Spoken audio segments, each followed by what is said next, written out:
नमस्कार दोस्तों, आज मैं फिर आपके सामने ऑनलाइन क्लास में। आज जो हमारा टॉपिक रहेगा वो रहेगा राष्ट्रपति की न्यायिक शक्तियां। देखिए, हमने राष्ट्रपति की कार्यपालिका शक्ति देख चुके हैं, हम व्यवस्थापिका देख चुके हैं। आज देख रहे हैं हम न्यायिक शक्तियां। तो राष्ट्रपति की शक्तियों में राष्ट्रपति की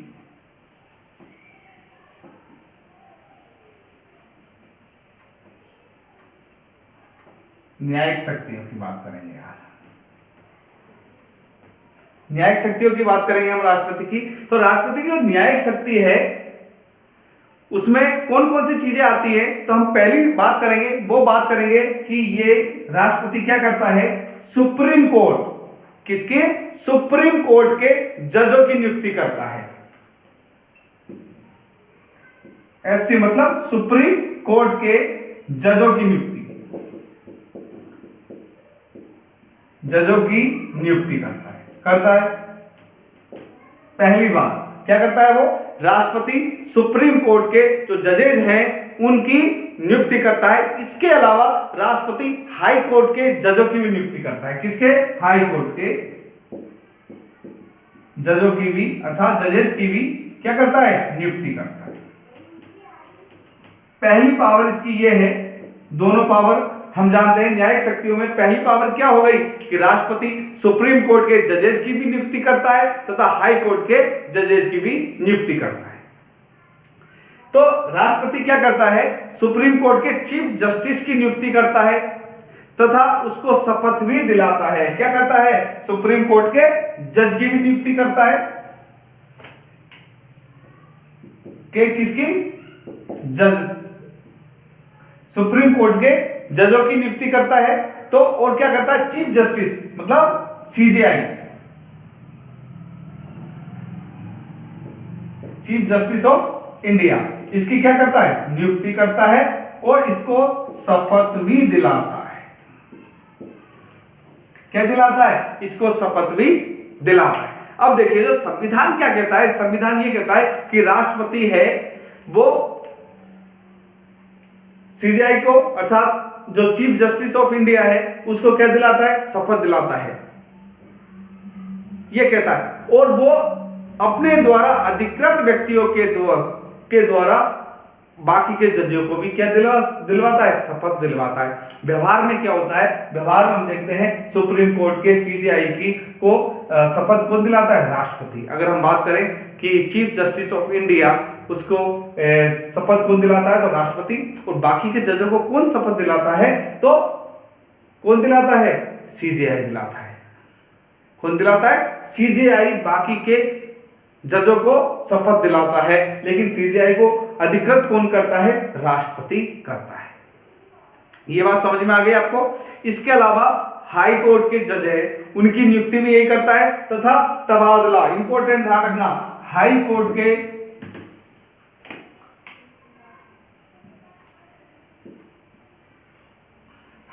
के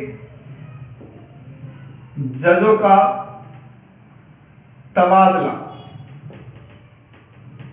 कौन करता है, तबादला कौन करता है, राष्ट्रपति करता है। कौन करता है, राष्ट्रपति करता है। इसके अलावा राष्ट्रपति तबादला तो करता है, लेकिन किसकी सिफारिश से करेगा, मुख्य न्यायाधीश की सिफारिश से। किसकी सिफारिश से, मुख्य न्यायाधीश की सिफारिश से। तो हम कह सकते हैं हाई कोर्ट के जजों का जो तबादला है वो भी राष्ट्रपति की न्यायिक शक्तियों के अंदर आता है। वो राष्ट्रपति हाई कोर्ट के जजों को नियुक्ति भी करता है, उनका तबादला भी करता है। लेकिन ध्यान रखना, ऑप्शन इस तरह का जाए कि सुप्रीम कोर्ट के जजों का तबादला करता है, तो नहीं, सुप्रीम कोर्ट के जजों का तबादले का अधिकार राष्ट्रपति को नहीं है। इस बात का ध्यान रखना। और जो हाई कोर्ट के जज हैं उनको शपथ कौन दिलाता है, हाई कोर्ट के जो जजेज हैं उनको शपथ राज्यपाल दिलाता है। इस बात का भी आपको ध्यान रखना है, राष्ट्रपति नहीं दिलाता है। तो राष्ट्रपति हाई कोर्ट और सुप्रीम कोर्ट दोनों के जजों को नियुक्त करता है, सुप्रीम कोर्ट के जजेज को शपथ दिलाता है और अन्य जजों के लिए वो सुप्रीम कोर्ट के जो मुख्य जज है, जिसे हम कहते हैं chief justice of India, chief justice, वो अन्य जजों को क्या दिलाता है, शपथ दिलाता है। तो इस बात को थोड़ा सा ध्यान रखना है। इसके अलावा और कौन सी इनकी शक्तियां है, तो वो हम देखते हैं। अनुच्छेद 72 की बात करते हैं। इंपॉर्टेंट अनुच्छेद 72, इसके बारे में आप अच्छे से जानते होंगे। अनुच्छेद 72, इसके अंदर क्या है? इसके अंदर है कि राष्ट्रपति को क्या है? क्षमादान।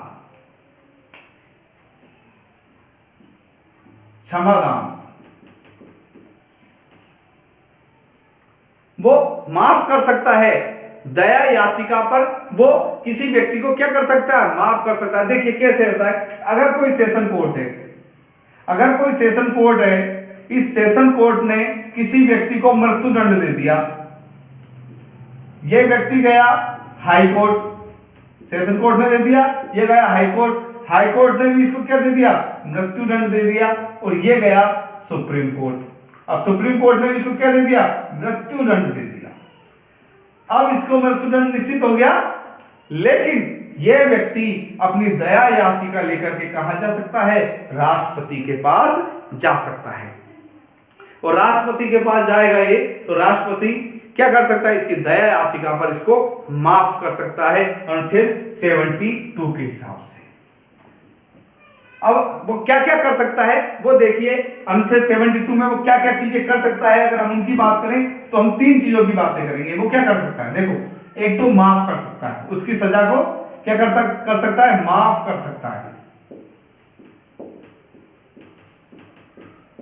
सजा को क्या कर सकता है? माफ कर सकता है। इसके अलावा सजा को स्थगित कर सकता है। माफ करने का मतलब यह है कि अगर उसको क्या दे दी? फांसी की सजा दे दी, तो वो उसको फांसी की सजा को क्या कर दे? माफ कर दे। उसको फांसी की सजा को क्या कर दे? माफ कर दे। तो पहली बात तो ये होगी। दूसरी, स्थगित कर सकता है। क्या कर सकता है? स्थगित कर सकता है। पहली हो गई, माफ करता है। स्थगित का मतलब क्या है? मान लो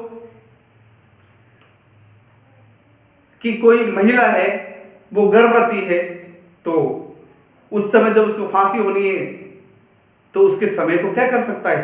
आगे बढ़ा सकता है। उसको उस समय के लिए उस सजा को स्थगित कर सकता है और उस सजा को आगे के लिए समय दे सकता है कि हाँ, हम ये सजा को स्थगित करते हैं, इतने समय तक पोस्टपोन कर सकता है। कहने का मतलब, इसके अलावा कम कर सकता है।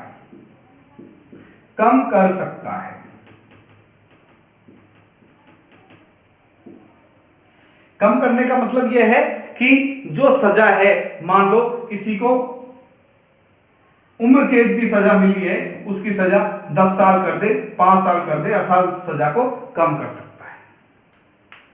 ठीक है। इसके अलावा और क्या कर सकता है? प्रकृति बदल सकता है। सजा की क्या बदल सकता है? प्रकृति बदल सकता है। प्रकृति का बदलने का मतलब क्या है?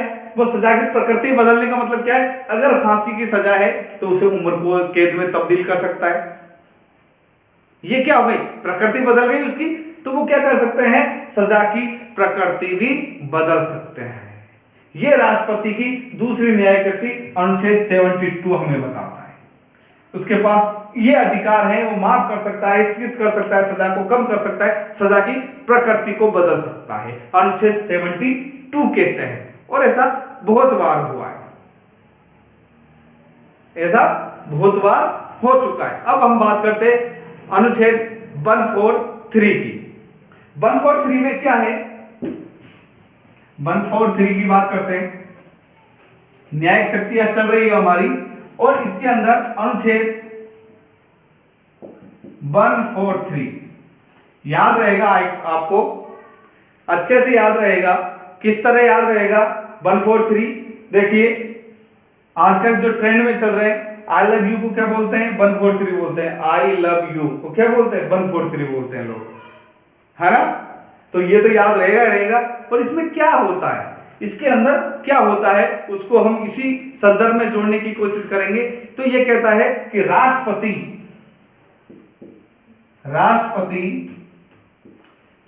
सुप्रीम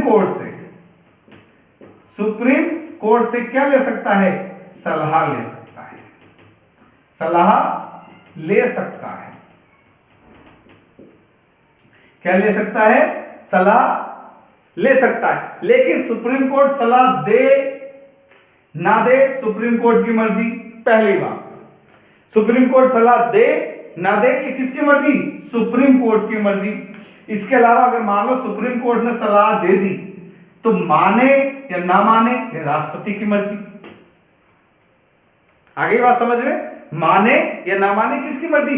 राष्ट्रपति की मर्जी। और सुप्रीम कोर्ट सलाह दे ना दे ये किसकी मर्जी? सुप्रीम कोर्ट की मर्जी। उसी तरह है जब एक लड़का लड़की को प्रपोज करे, लड़की हां करे या ना करे इसकी मर्जी। फिर लड़का उसको बात को माने ना माने लड़की की मर्जी। अगर हां कर दिया तो 143 और ये किसके तहत हो सकता है? आई लव यू के तहत हो सकता है। लड़के ने लड़की को कहा आई लव यू, ये माने तो माने, ना माने तो ना माने, इसकी मर्जी है या नहीं। और उसकी बात को ये लड़का माने या ना माने इसकी मर्जी। सेम हो गया वही रिलेशन। हम एक तरीके से ट्रिक के रूप में तुम्हें बता रहा हूं, आपको वैसे याद रखना है। 143 अनुच्छेद 143 राष्ट्रपति को एक अधिकार देता है कि वो सुप्रीम कोर्ट से सलाह ले सकता है, लेकिन ये जरूरी नहीं है सुप्रीम कोर्ट सलाह दे ना दे। और अगर सलाह देता है तो राष्ट्रपति के लिए जरूरी नहीं है माने या ना माने। तो इसके लिए एक संवैधानिक पीठ का निर्माण होता है सलाह देने के लिए, जिसमें 5 सदस्यों की एक संवैधानिक पीठ बैठती है जो राष्ट्रपति को सलाह देती है। ये किसमें वर्णित है? अनुच्छेद 143 में वर्णित है। ये इसकी एक न्यायिक शक्ति है। यहां तक सिंपली आपको समझ में आ गया होगा। चलो, तो ये आज इनकी न्यायिक शक्ति पूरी होती है। हमारे पास समय है अभी, तो हम और भी शक्तियों की बात कर सकते हैं। आज हम बात कर लेते हैं वित्तीय शक्तियों की। राष्ट्रपति की वित्तीय शक्तियों की हम बात करते हैं। राष्ट्रपति की वित्तीय शक्तियों की हम बात करते हैं। देखिए क्या है इसके अंदर। राष्ट्रपति की वित्तीय शक्ति अगर हम देखें तो देखिए धन विधेयक के संदर्भ में देखते हैं। सबसे पहले धन विधेयक। धन विधेयक आप लोग सब जानते ही होंगे, है ना। और नहीं जानते तो कोई बात नहीं, क्योंकि आपका आगे वाला जो टॉपिक चलेगा उसमें धन विधेयक आएगा। जब हम बात करेंगे राज्यसभा लोकसभा के गठन संबंधित बात करेंगे, प्रधानमंत्री की बात करेंगे, तो वहां पर ये धन विधेयक आएगा। तो वहां हम देखेंगे तो धन विधेयक बिना राष्ट्रपति के स्वीकृति के लोकसभा में नहीं रखा जाता, अर्थात स्वीकृति के साथ ही लोकसभा में रखा जाता है। तो राष्ट्रपति की स्वीकृति के बाद ही धन विधेयक किस में जाएगा? लोकसभा में जाएगा। किसके बाद? स्वीकृति के बाद। किसकी स्वीकृति? राष्ट्रपति की स्वीकृति के बाद ही धन विधेयक कहां जाएगा? लोकसभा के अंदर जाएगा। अगर आपको पता है धन विधेयक कहां रखा जाता है? लोकसभा में रखा जाता है। तो धन विधेयक किसकी स्वीकृति पर रखा जाएगा? राष्ट्रपति की पे। कहां रखा जाएगा? लोकसभा। यहां तक समझ में आ गया। जब लोकसभा इसे क्या कर देगी? पास कर देगी, तो ये कहां जाएगा? राज्यसभा में। राज्यसभा पास कर देगी तो फिर कहां जाएगा? राष्ट्रपति के पास जाएगा। और राष्ट्रपति जब इस विधेयक पर क्या कर देगा? साइन कर देगा। अब देखिए साइन इसको करना ही पड़ेगा, बिल्कुल ये बात को ध्यान रखना, साइन से करना ही करना पड़ेगा। और जो धन विधेयक है, एक बार बता दो हल्का सा ब्रेक में, आपके दिमाग में कंफ्यूजन रहेगा धन विधेयक क्या होता है। तो धन विधेयक का मतलब है कोई कर लगाना, किसी कर को कम करना, वो सब चीज किस में आती है? धन विधेयक के अंदर आती है। तो स्पष्ट है। अनुच्छेद 111 हमने पढ़ा, अनुच्छेद 111, इसमें स्पष्ट लिखा है कि राष्ट्रपति धन विधेयक को छोड़कर अन्य विधेयकों को पुनर्विचार के लिए लौटा सकता है। और अन्य विधेयकों को क्या? वो तो संवैधानिक संशोधन के विधेयक को भी पुनर्विचार के लिए नहीं लौटा सकता। इस बात का भी ध्यान रखना है, जो हम पिछले चर्चा कर चुके हैं। और ना ही धन विधेयक को वो पुनर्विचार के लिए लौटा सकता है। धन विधेयक को तो उसको स्वीकृति देनी ही देनी पड़ेगी। यह अनुच्छेद हमको 111 कहता है। ये इसकी क्या है? वित्तीय शक्तियां है, क्योंकि ये राष्ट्रपति की स्वीकृति से ये धन विधेयक कहाँ रखा जाता है, लोकसभा के अंदर रखा जाता है, और उसके बाद साइन होने के कहाँ जाता है, अंतिम रूप से साइन होने के लिए राष्ट्रपति के पास जाता है। ये अलग बात है कि इसको स्वीकृति देनी ही देनी पड़ती है। ठीक है, तो हमने इनकी धन विधेयक संबंधी बातें देखी। इसके अलावा एक बात और हम देखते हैं, आकस्मिक निधि की बात करते हैं। आकस्मिक निधि के बारे में आप लोग जानते होंगे, जहां तक है मैं मानता हूं। आकस्मिक निधि की बात करते हैं तो अनुच्छेद 267 अनुच्छेद 267 अनुच्छेद 267 आकस्मिक निधि की बात करता है। किसकी? आकस्मिक निधि। ये क्या है बता देता हूं आपको, आकस्मिक निधि क्या है। देखिए, आकस्मिक निधि पर पूरा अधिकार राष्ट्रपति का होता है। इसकी स्वीकृति से ही एक पैसा भी अगर निकलना है तो उसके लिए राष्ट्रपति की स्वीकृति आवश्यक होती है। और ये कब ली जाती है, क्या होता है? देखिए, दो तरीके की निधियां होती है। एक होती है संचित निधि। क्या होती है?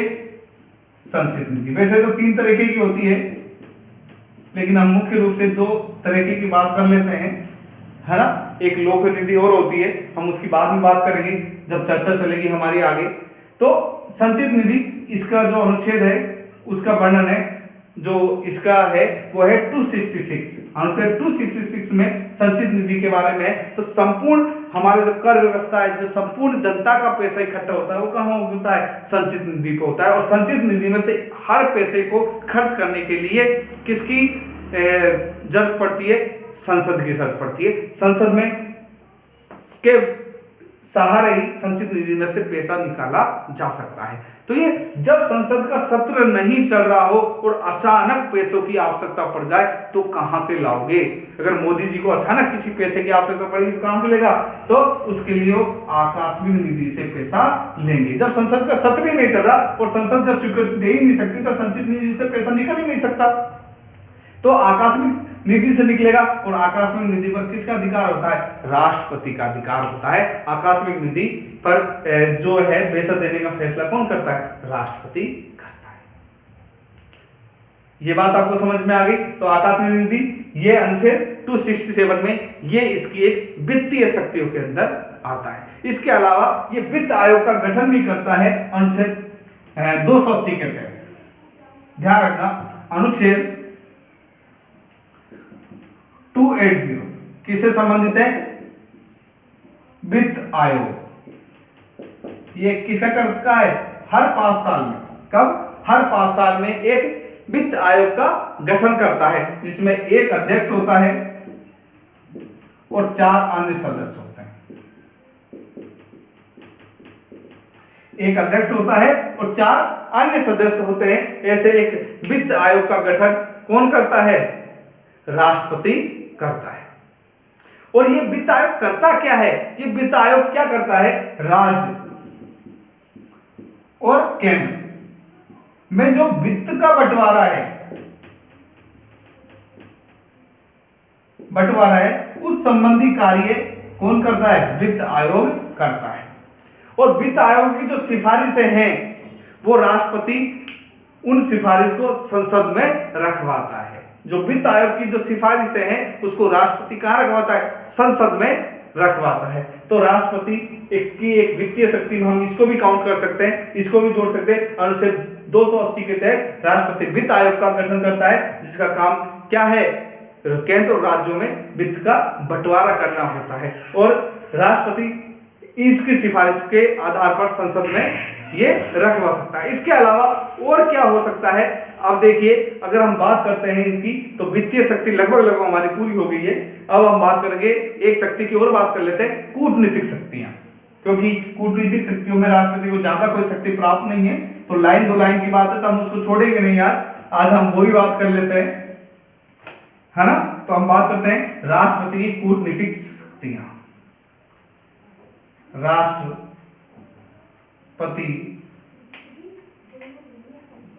की कूटनीतिक शक्तियां। कूटनीतिक शक्तियां क्या है? अर्थात हम कह सकते हैं सैनिक शक्तियों की बात करें वही कूटनीतिक शक्तियों में आते हैं। तो अनुच्छेद 53 क्या कहता है? देखिए अनुच्छेद 53 स्पष्ट कहता है कि राष्ट्रपति तीनों सेनाओं का, कितनी? तीनों सेनाओं का क्या होता है? मुख्य कमांडर होता है, चीफ कमांडर होता है, मुख्य सेनापति होता है राष्ट्रपति तीनों सेनाओं का। अर्थात क्या कहना चाह रहा है ये कहना चाह रहा है कि अगर युद्ध की संभावना हो या युद्ध करना हो तो बिना राष्ट्रपति की अनुमति के सेना 1 इंच भी आगे नहीं बढ़ेगी, उसके लिए राष्ट्रपति की अनुमति आवश्यक है। अर्थात क्योंकि वो तीनों सेनाओं का क्या कहा गया है? मुख्य कमांडर कहा गया है, मुख्य सेनापति कहा गया है। ये इसकी कूटनीतिक शक्तियों में होता है। इसके अलावा हम बात करते हैं और क्या कूटनीतिक शक्तियों में है, तो जब विदेशों में हम देखते हैं कि राष्ट्रदूत या उच्च कमिश्नर लगाए जाते हैं, राष्ट्रदूत या उच्च कमिश्नर। देखिए राजदूत कहां लगते हैं? जो देश इंग्लैंड के अधीन कभी नहीं रहे हैं वहां राजदूत लगते हैं, उनको राजदूत कहा जाता है। और जो लोग कॉमनवेल्थ में आते हैं, जो इंग्लैंड के कभी कभी गुलाम रहे हैं, वहां पर जो राजदूत नियुक्त किया जाता है, एम्बेसडर नियुक्त किया जाता है, उसे उच्च कमिश्नर कहते हैं। उसे क्या कहते हैं? उच्च कमिश्नर कहते हैं। तो इनकी नियुक्ति है, इनकी जो नियुक्ति है वो भी कौन करता है? राष्ट्रपति करता है। उच्च कमिश्नर की नियुक्ति भी कौन करता है? राष्ट्रपति करता है। इसके अलावा एक शक्ति और प्राप्त है कूटनीतिक शक्तियों में, वो क्या है? वो यह है कि अगर कोई राष्ट्रदूत विदेश का इंडिया आता है, भारत आता है, तो उसकी जो आईडी होती है वो कहाँ जमा होती है? वो राष्ट्रपति के पास जमा होती है। ये भी हम उनकी कूटनीतिक शक्तियों में रख सकते हैं। तो आज हमने देखी राष्ट्रपति की न्यायिक शक्ति, राष्ट्रपति की वित्तीय शक्ति और राष्ट्रपति की कूटनीतिक शक्तियां। नेक्स्ट जो क्लास होगी उसमें हम राष्ट्रपति की आपातकालीन शक्तियां देखेंगे। इंपॉर्टेंट टॉपिक है वो भी। तब तक के लिए धन्यवाद। जय हिंद।